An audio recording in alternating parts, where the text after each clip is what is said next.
আজকে রান্না করব মাছ দিয়ে শাক ভর্তা। আসসালামু আলাইকুম, সবাই কেমন আছেন? মাছ কুটে ধুয়ে নিতে হবে।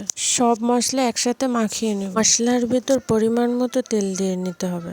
মাছগুলো মশলার সঙ্গে মাখিয়ে বেশ কিছু সময় রেখে দিতে হবে, যেন মশলাটা মাছের ভিতরে ঢুকে যায়। বসা ভাতের উপরে মাছ ভর্তা করতে হয়। পরিমাণ মতো পানি দিয়ে নিতে হবে ভাতে।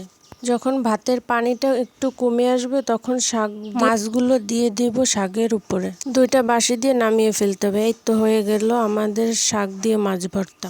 দেখতেও যেমন সুন্দর হয়েছে, খেতেও তেমন মজা হয়েছে। এরকম মাছ ভর্তা আর শাক হলে আর কিছু লাগে না। আপনারাও এইভাবে বাসায় বানিয়ে খেয়ে দেখবেন, খেতে অনেক স্বাদ হয়েছে। আমার পেজটি একেবারে নতুন, যারা নতুন ভিডিও দেখছেন অবশ্যই পেজটা ফলো করে দিবেন। প্রথমে শাক দিয়ে খেয়ে দেখেছি, অনেক মজা লেগেছে। পরে মাছ দিয়ে খেয়ে দেখলাম, তাও অনেক স্বাদ হয়েছে। আজকের ভিডিওটা এই পর্যন্ত। সবাই ভালো থাকবেন। আল্লাহ হাফেজ।